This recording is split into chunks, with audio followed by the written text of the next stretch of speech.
Kita lanjut bahas Shinji episode chapter 57. Oke lah, nggak usah cacicot banyak baca, kita langsung masuk aja ke pembahasan. Pada saat ini Suma sedang bertarung melawan Pertapa penjaga besi. Dia pun bergeser cukup jauh karena serangan dari sang Pertapa.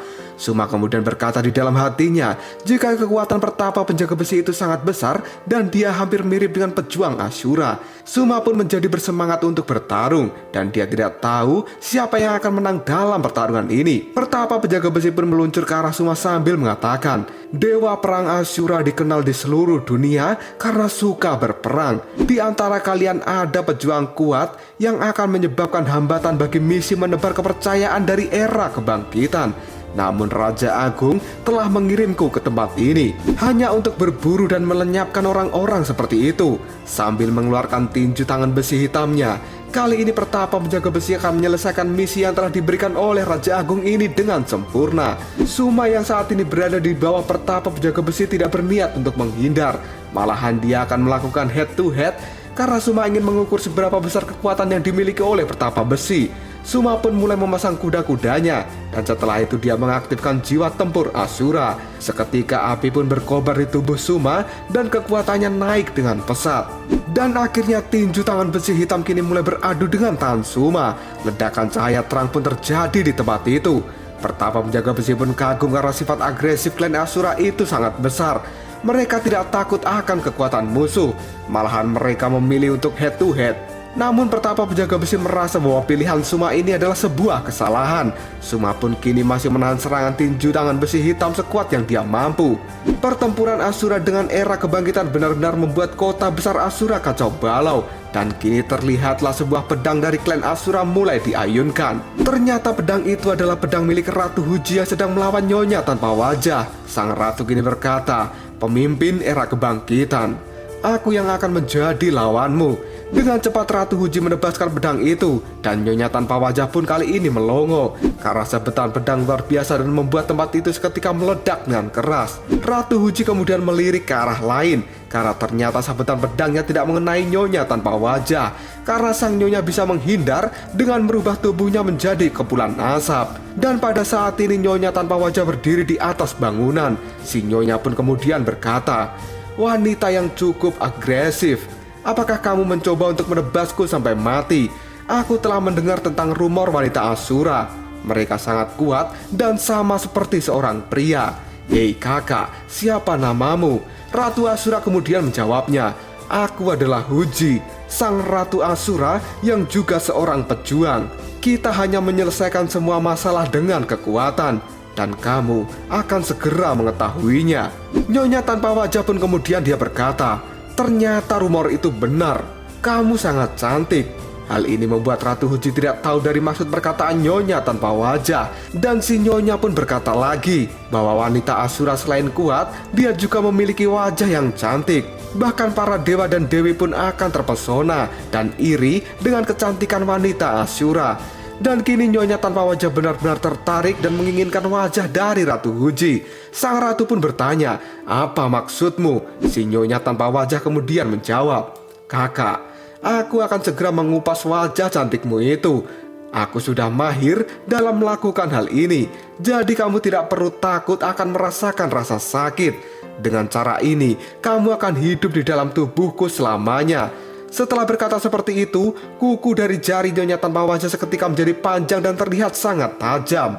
Di tempat lain, pejuang Ashura lainnya sedang melawan anggota era kebangkitan. Dengan palu besarnya dia mementalkan para anggota era kebangkitan itu. Dan kemudian si pejuang berkata, ayolah para era kebangkitan, tidak peduli seberapa banyak kalian datang, aku akan membereskan kalian semua. Karena Ashura tidak akan mudah dikalahkan. Di sisi lain, bocil-bocil dari Ashura pun juga sedang bertarung. Sedikit pun mereka tidak memiliki rasa takut dan malah bersemangat. Raja Agung yang sedang menulis pun merasakan bahwa Ashura ini benar-benar tidak mudah dihadapi. Karena dalam waktu singkat dalam pertempuran ini, kekuatan pikiran Raja Agung yang telah dikirim ke dalam bola besar hitam pun dikonsumsi dalam jumlah yang banyak. Namun sang raja merasa bahwa semuanya masih normal dan masih dalam kendalinya. Taesang Lojun yang datang untuk membujuk Raja Agung supaya berhenti melawan Ashura, menurut Raja Agung sikap Taesang Lojun itu terlalu meremehkan kekuatan sang raja. Karena bola hitam besar yang telah dikirim oleh Raja Agung ke medan perang itu penuh dengan kekuatan kepercayaan dari semua makhluk. Bola itu akan terus-menerus mentransmisikan kekuatan pada anggota era kebangkitan, sehingga mereka tidak akan pernah takut cedera, apalagi kelelahan. Mereka akan bisa bertarung tanpa rasa khawatir. Sang raja pun berkata, "Konsumsilah semau kalian. Gunakan kekuatan pikiran yang aku kirimkan untuk menghancurkan Asura sampai ke akarnya." Pertapa penjaga besi yang mendengar kata-kata dari kekuatan pikiran Raja Agung pun menjawabnya, "Baiklah Raja Agung, aku akan mematuhimu. Biarkan para Asura tunduk pada kekuatan kita yang tidak terkalahkan di dunia ini." Sang pertapa besi pun dengan cepat melesat dan dia kini memberikan tinjuan keras pada perut Suma. Hal itu membuat Suma terlihat kesakitan, karena pada saat ini pukulan dari pertapa besi membuat seluruh tulang punggung Suma terdorong ke belakang dan sepertinya telah patah. Mata Suma pun terbelalak karena dia tidak percaya bahwa lawannya akan sekuat ini. Pertapa besi kemudian mengatakan, "Raja Agung, terima kasih atas kepercayaan dan kasih karunia Anda. Ini adalah kehormatan terbesar bagiku bisa menjadi pengikutmu. Aku tidak akan pernah mengecewakan Anda." Sang pertapa kemudian mengangkat tangannya dan dengan cepat dia pun menusuk mata kiri Suma dengan tangan itu. Sontak hal ini membuat Suma terluka dan darah pun keluar sangat banyak. Pertapa besi lalu berkata, "Lihatlah, ini adalah kekuatan pikiran. Aku percaya pada Raja Agung dan kepercayaanku diteruskan kembali pada diriku. Hal ini bisa membuatku tidak terkalahkan. Itu bukan sesuatu yang bisa kau tandingi, nak." Suma pun kesakitan dan darah tidak mau berhenti keluar dari mata kirinya. Hal ini seketika membuat Suma melemah. Dan dengan cepat, pertapa penjaga besi pun memukul wajah Suma sekeras mungkin sambil mengucapkan selamat tinggal. Pukulan itu benar-benar kuat sampai darah muncrat dari wajah Suma. Tubuh Suma pun pada saat ini terlempar cukup jauh sampai menabrak bangunan dan menghancurkannya. Darah pun kali ini mengalir dari tempat Suma yang tertimbun reruntuhan bangunan. Pertapa penjaga besi yang melihat hal itu pun mengatakan, jika misinya sudah selesai dan kehilangan nyawa itu memang sesuatu yang menyedihkan. Namun kadang-kadang sebuah pengorbanan diperlukan untuk membuat dunia menjadi lebih baik. Pertapa besi pun berbalik badan dan berjalan menjauh karena merasa dia sudah menyelesaikan misi ini. Namun baru beberapa melangkah, pertapa penjaga besi merasakan sesuatu. Dia kemudian melirik ke belakang dan ternyata Suma belum mati.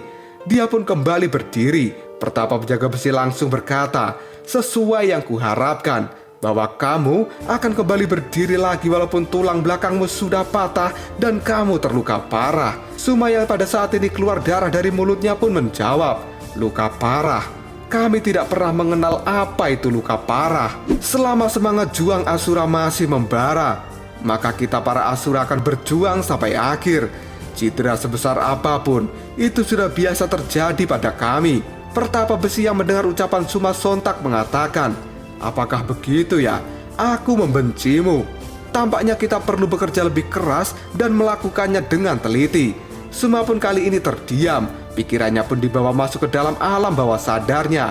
Di sana Suma mendengar kata-kata, "Bekerjalah lebih keras Suma, kamu bisa melakukannya." Namun ada beberapa pejuang Asura muncul dan meremehkan Suma dengan mengatakan, "Hahaha, itu tidak mungkin. Kamu tidak akan menjadi kuat. Kamu terlalu jauh dari ayahmu. Apakah kamu selamanya akan hidup di bawah perlindungan ayahmu? Kamu terlalu lemah, Suma. Kami ini klan Asura. Bahkan jika kamu putra seorang raja, kamu tidak akan pernah dihormati. Jangan samakan Asura dengan Konoha yang punya pangkat, jabatan, dan juga uang, tidak perlu takut akan hukum, dan mereka bisa melakukan tindak kriminal sesuka mereka." Pikiran Suma pada saat ini kemudian terbayang sosok dari sang ayah, dan dia pun menjawab, "Sebagai putra dari Raja Gila, klan Asura ini memiliki tuntutan yang lebih tinggi padaku. Dia ayahku, seperti gunung yang besar dan tidak dapat ditaklukkan. Dia jarang berbicara padaku.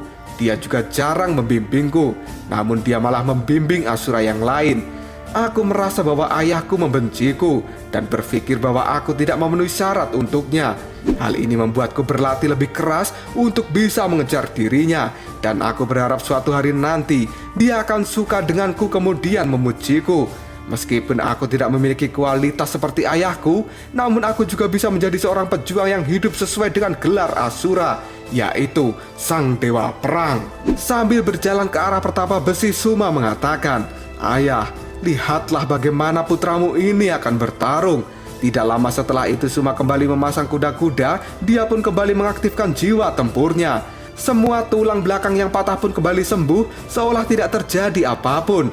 Api semangat juang mulai membara di tubuh Suma dan dia mengatakan, "Semangat juangku, berkobarlah." Seketika mata Suma menyala seperti warna api. Luka di matanya pun juga langsung sembuh dan pulih seperti semula. Suma kemudian mengangkat tangannya dan dia menggeser kuda-kudanya sebagai tanda bahwa dirinya siap melanjutkan pertarungan.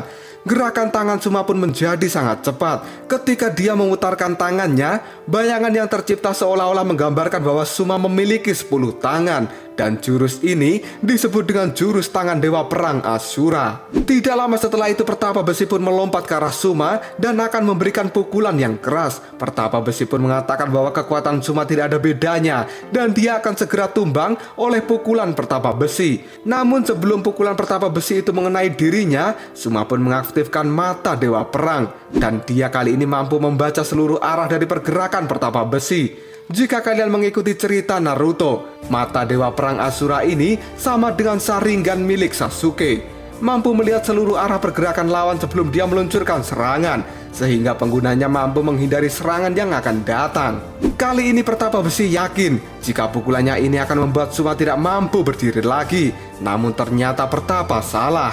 Ketika pukulan itu melesat ke arah Suma, dengan cepat Suma mampu menghindarinya dan memberikan serangan balik dengan sikut. Hal ini membuat lengan dari Pertapa Penjaga Besi seketika patah karena serangan sikut dari Suma. Pertapa Besi pun merasa tidak percaya. Dia pun sangat terkejut dan berkata di dalam hatinya, "Bocah ini, kenapa tiba-tiba kekuatannya naik dengan cepat? Dia bahkan bisa menghindari pukulan besiku dan membuat tanganku menjadi patah. Apakah mereka itu adalah jenis spesies yang langka?" Suma yang mengamuk pun memberikan pukulan bertubi-tubi pada tubuh Pertapa Besi. Tidak hanya itu saja, Suma juga memberikan tendangan lutut pada wajah sang Pertapa. Hal ini benar-benar membuat Pertapa Besi tidak berdaya. Suma yang masih belum puas pun melanjutkan serangannya. Dia meraih kepala Pertapa Penjaga Besi. Dengan cepat Suma pun menariknya dari belakang. Dan kini Suma berteriak, "Teknik putaran Asura." Sekeras mungkin Suma menarik kepala itu, sampai-sampai leher dari Pertapa Besi menjadi longgar dan Suma pun melakukan putaran ke belakang. Dia berputar dengan sangat cepat layaknya roda truk Hino yang tidak terkendali dan menabrak sebuah halte. Dalam putaran terakhir Suma berteriak dengan keras dan melepaskan tubuh Pertapa Besi. Hal ini membuat Pertapa Besi terlempar dan menabrak bangunan sampai hancur. Di kediamannya, Raja Agung yang sedang menulis pun merasakan sesuatu yang tidak beres. Dia kemudian mengatakan, konsumsi energi pikiran tiba-tiba mencapai puncaknya. Apakah mereka semua sedang mengalami kesulitan? Aku merasakan lawan yang kuat telah muncul dan menyebabkan bola hitam besar kehilangan banyak energi pikiran saat ini. Kapasitas dalam bola hitam besar tiba-tiba turun menjadi setengah.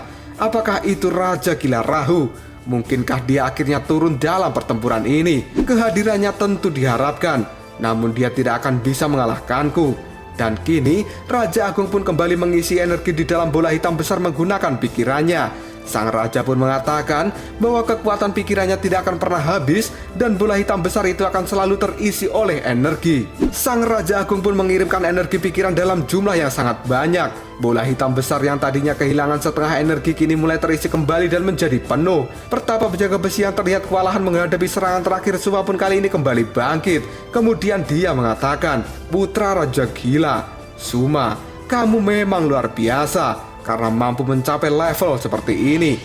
Aku benar-benar terkesan, namun aku merasa kasihan padamu. Tidak peduli seberapa besar kamu mencoba, kamu tidak akan pernah bisa menyakitiku karena aku memiliki perlindungan dari Raja Agung. Aku tidak memiliki rasa sakit, tidak memiliki rasa takut, dan tidak memiliki keraguan. Kekuatan mentalku juga tidak akan pernah merasa kelelahan. Kamu harus mati karena kepercayaanku tidak tergoyahkan dan akan membawaku pada kemenangan." Suma yang bersiap melakukan pertarungan pun menjawabnya, "Benarkah?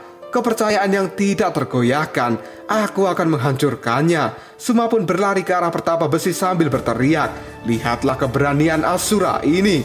Posisi Suma dan Pertapa Besi sudah saling berhadapan. Mereka berdua pun saling memberikan tinjuan dan juga tendangan, dan pertarungan ini benar-benar sengit karena belum terlihat siapa yang akan kalah. Pertarungan mereka berdua luar biasa dahsyat sampai menghancurkan lokasi pertarungan. Para pejuang Asura hanya bisa memandang duel antara Suma dan Pertapa Besi dari udara. Mereka benar-benar tercengang. Di sisi lain, pejuang yang sedang bertarung pun mengatakan bahwa itu kekuatan asli dari Suma. Hakim pemburu darah yang masih mengawasi pertarungan pun kali ini berkata, sungguh pertarungan yang sengit. Lawan Pertapa Besi bukan orang biasa, karena pada saat ini bola hitam besar yang tadi energinya penuh kembali berkurang dalam jumlah yang banyak karena terserap oleh Pertapa Besi untuk menghadapi Suma. Raja Agung di dalam ruangannya merasakan hal ini. Raut wajahnya seketika menjadi sangat serius dan dia berkata, Pertapa Besi, kamu adalah muridku yang paling setia. Kepercayaanmu pasti akan membawamu pada kemenangan. Lalu apakah yang akan terjadi selanjutnya? Apakah Suma mampu mengalahkan Pertapa Besi yang kekuatannya tidak pernah habis karena selalu terisi oleh bola hitam besar? Dan apakah Raja Agung akan turun tangan karena telah merasakan ada lawan kuat yang muncul? Padahal itu baru kekuatan Suma dan belum kekuatan si Raja Gila Rahu. Jika kalian penasaran, tunggu aja jawabannya di next video. Koprol Sob.